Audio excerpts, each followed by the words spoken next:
Assalamualaikum warahmatullahi wabarakatuh. Selamat sore teman-teman sekalian. Ini merupakan kuliah filsafat barat kontemporer untuk teman-teman akidah filsafat di UIN Sunan Gunung Jati Bandung. Sekarang kita akan bicarakan tentang Nietzsche. Filsafat eksistensialisme Nietzsche.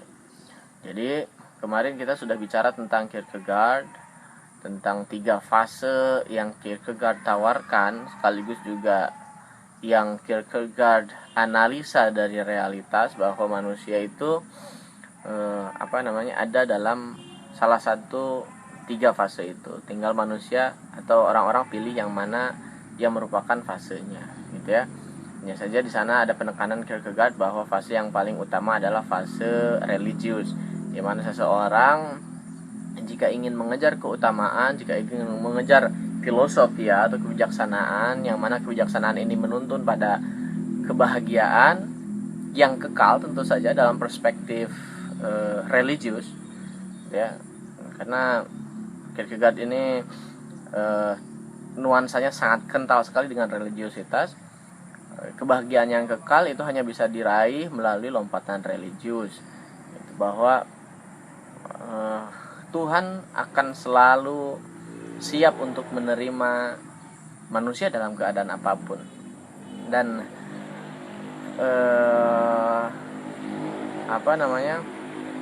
apa yang menjadi gagasan Kierkegaard ini sangat terkait sekali, sangat erat sekali kaitannya dengan agama seperti itu.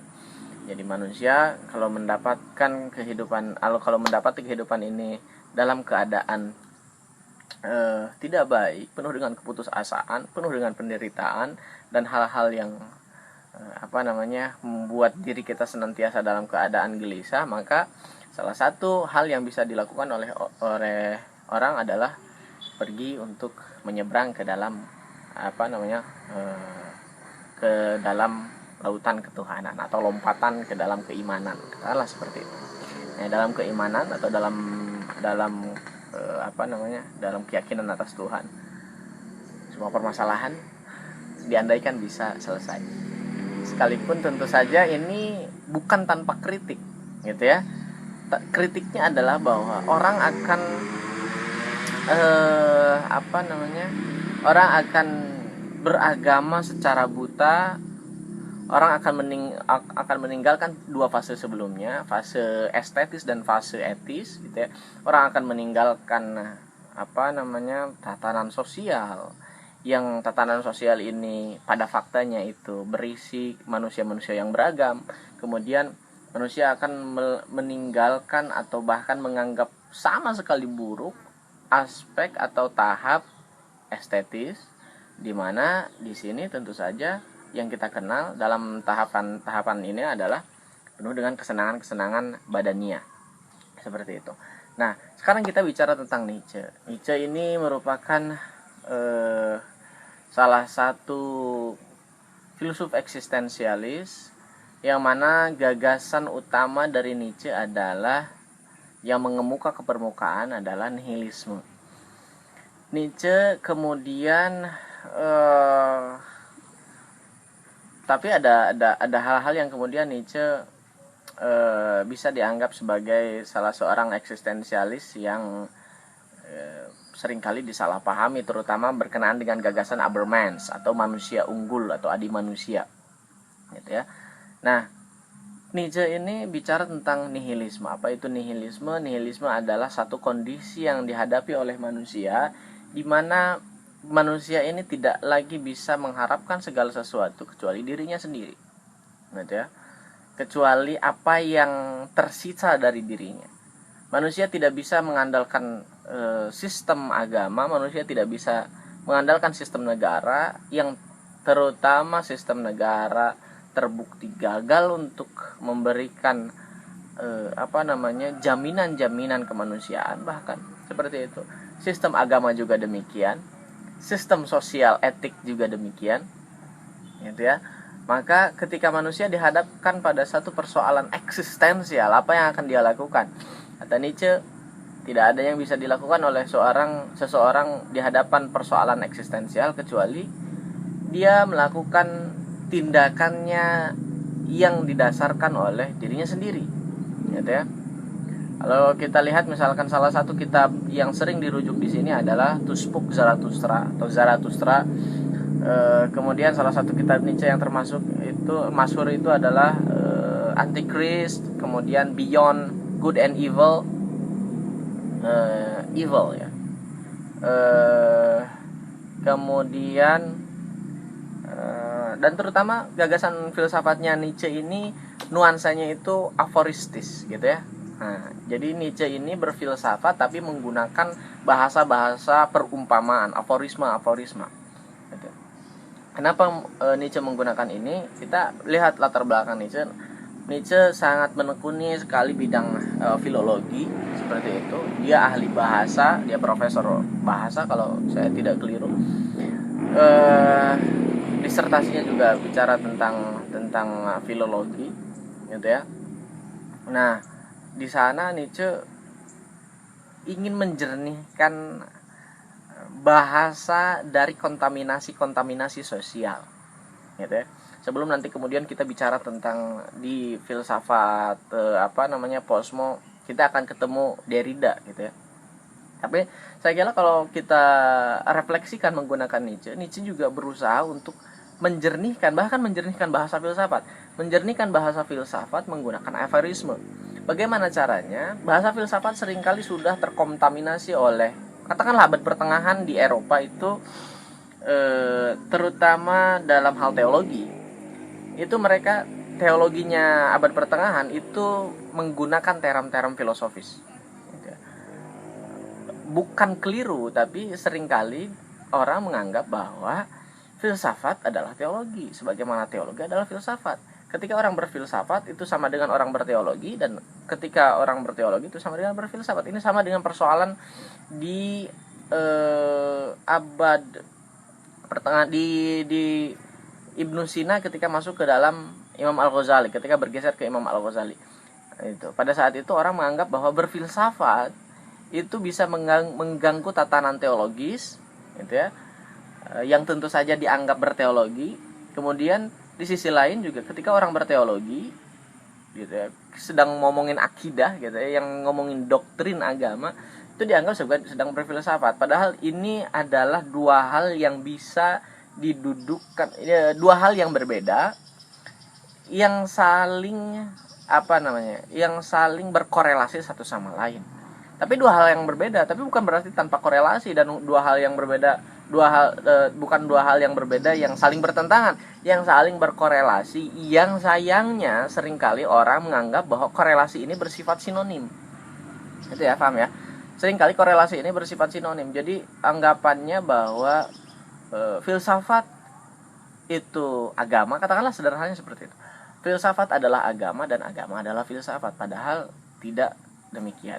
Filsafat dengan rasionalitasnya, dengan rigorusnya itu berbeda dengan agama, nuansanya berbeda dengan agama. Sekalipun dia bisa bicara tentang agama, tapi dia bukan agama in itself, gitu ya, bukan agama dalam dirinya sendiri, gitu ya.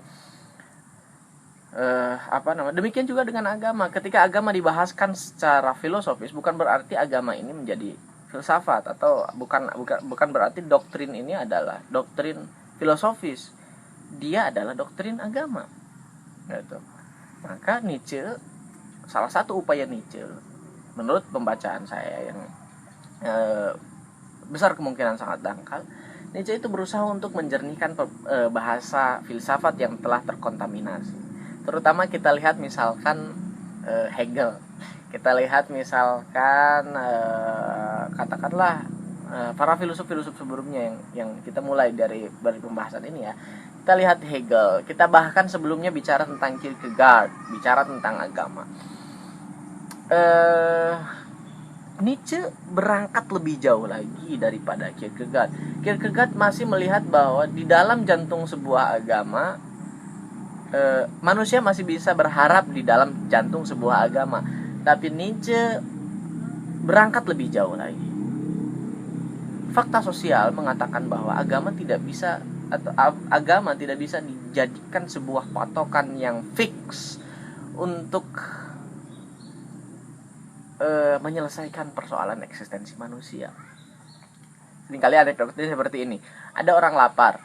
Orang lapar itu secara logis dan secara kebutuhan itu hanya membutuhkan makanan untuk pemenuhan kebutuhannya. Tapi apa yang dilakukan oleh agama? Yang dilakukan oleh orang-orang. Agama tentu saja bukan agama religio, bukan agama dalam perspektif tradisional, tapi tentu saja agama yang sudah didangkalkan, agama yang sudah direduksi, agama yang sudah ditafsir, gitu ya. Jadi agama adalah upaya mental. Agama yang dikritik oleh Nietzsche adalah upaya mental, agama yang dihasilkan dari upaya mental manusia yang keliru dalam mengatasi permasalahan manusia itu sendiri, gitu ya. Kalau misalkan ada anggapan di abad pertengahan bahkan sampai sekarang, saya kira agama bisa menyelesaikan persoalan manusia, ini anggapan yang bertolak belakang dengan kenyataan. Idealnya kan biasanya orang begitu tuh. Idealnya agama itu menuntut manusia untuk berangkat pada agama bisa menyelesaikan persoalan manusia. Tapi faktanya persoalan manusia itu justru ditambah-tambahi oleh agama. Jadi agama secara faktual dilihat oleh Nietzsche, ini agama ini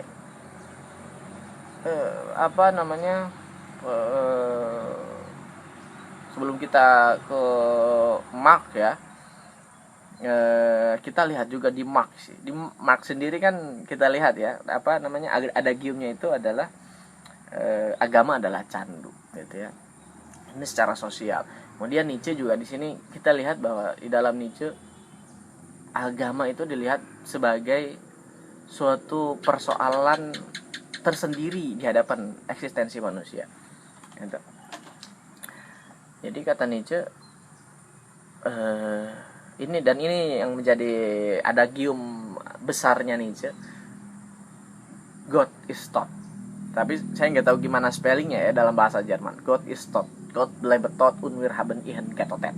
Gitu. Tuhan telah mati dan kitalah sendiri yang membunuhnya, gitu ya. Jadi bahkan dalam agama, seringkali di dalam sebuah agama justru yang membunuh Tuhan adalah umat beragama itu sendiri, karena dia tidak menjadikan Tuhan sebagai idol yang bisa dioperasikan dalam modus kemanusiaan. Ini kan persoalan, seringkali orang mengandaikan Tuhan dalam sebuah idol yang sangat jauh dan tak terjangkau. Sementara manusia sementara Tuhan, katakanlah dalam hal ini Allah, sementara Tuhan menurunkan agama supaya manusia mengidolkan Tuhan dalam operasinya untuk memanusiakan manusia, dalam operasinya sebagai yang manusiawi, gitu ya. Atau kata istilah istilah tasawufnya seperti ini, takhalluk bi akhlakillah, gitu. Jadi akhlaknya Allah adalah perangainya Tuhan, itu adalah perangainya manusia. Jadi orang keliru mencari Tuhan di luar, padahal Tuhan ada di dalam. Ini kan tasawuf sekali ya. Teman-teman yang baca Nietzsche, kita lihat misalkan di bukunya ST Sunardi itu bahaskan Nietzsche dengan sangat cukup religius menurut saya ya. Jadi orang bisa tapi banyak orang yang keliru menganggap bahwa Nietzsche ini sebagai seorang yang ateis, gitu ya. Ateisme dalam spiritualitas itu biasa sih. Terutama jika berhadapan-hadapan dengan ortodoks. Kita lihat siapa? Hussein Mansur Al-Hallaj dianggap ateis, dianggap tidak bertuhan, hanya karena gara-gara Al-Hallaj mengatakan anal haq, aku adalah I am the truth, saya adalah kebenaran sejati, saya adalah sang kebenaran. Dianggap heretik, bid'ah, kemudian partirlah dia, dibunuh. Nietzsche juga demikian oleh karangan religius apa namanya, Kristiani, oleh kalangan religius pada masanya bahkan sampai sekarang banyak orang yang menganggap bahwa gara-gara ada gium Tuhan telah mati, filsafat bernuansa ateistik, filsafat pembunuh Tuhan. Padahal seringkali yang membunuh Tuhan adalah orang yang beragama itu sendiri. Ingat, di dalam Al-Quran disebut bahwa a'udzubillahi minasyaitonirrajim, bismillahirrahmanirrahim, fawailul lil musallin alladzina hum ma'as salatihim sahun. Neraka peruntukan bagi orang-orang yang sholat yang tidak menyadari keberadaan Tuhan.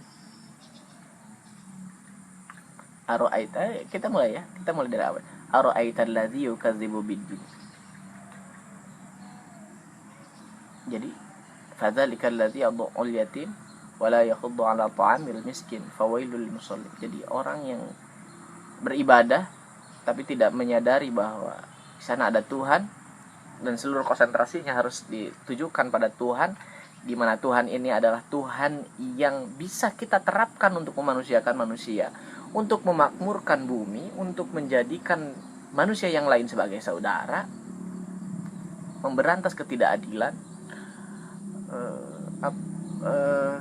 mengayomi orang-orang yang lemah, kemudian mengangkat derajat manusia ke derajat kemanusiaan, artinya memanusiakan manusia. Itu orang yang tidak melakukan hal yang seperti itu, hal yang paling manusiawi sekaligus juga paling ilahi, dalam Al-Quran disinggung, itu adalah orang-orang yang mendustakan agama dan ganjarannya adalah neraka. Sebenarnya sarkasnya seperti ini. Orang yang mendustakan agama itu mendustakan Tuhan. Orang yang mendustakan Tuhan itu, saya tidak akan lanjutkan proposisi ini gitu ya. Tapi demikianlah teman-teman sekalian, kalau kalau bicara tentang filsafat gitu ya. Dalam filsafat Nietzsche kita akan menemukan nihilisme itu dalam satu momen tertentu dalam kehidupan manusia itu sangat diperlukan. Seringkali manusia menghadapi satu realitas keputusasaan, di mana tak ada lagi yang bisa kita percaya, atau tak ada kecuali harapan kita, atau bahkan jangan berharap sama sekali karena harapan itu juga membunuh, kecuali diri kita yang jika kita tidak melangkah, kita tidak melakukan apa-apa sama sekali. Nietzsche di dalam Zarathustra, bakarlah dermaga, kemudian arungilah laut. Dan itu, bakarlah dermaga yang ada di belakangmu, kemudian arungilah laut dengan sampan kecil. Jadi manusia akan menghadapi gelombang-gelombang kehidupan. Dia akan menghadapi realitas-realitas yang menerpanya. Kita tidak tahu di tengah laut itu ada apa, misalkan. Apakah ada ikan teri, atau apakah ada ikan paus di sana. Ala kulli hal, filsafat Nietzsche ini sangat menarik sekali untuk dikaji oleh teman-teman sekalian. Silakan baca, terjemahan kitabnya sudah banyak. Zarathustra sudah diterjemahkan oleh H.B. Yassin, terjemahannya sangat memadai, silakan baca.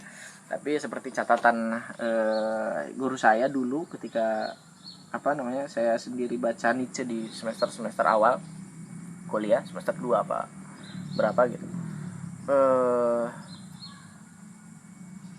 Kamu kalau baca Nietzsche jangan berharap memahaminya sekarang. Nanti baca aja dulu, nanti bakal pahamnya itu next gitu ya. Pahamnya itu nanti kemudian nyusul. Itu aja teman-teman sekalian, ini hanya sebuah pengantar. Silahkan kritik jika kemudian teman-teman menemukan ada hal yang kemudian bisa dikritisi atau kita diskusikan dalam grup. Terima kasih banyak. Wassalamualaikum warahmatullahi wabarakatuh.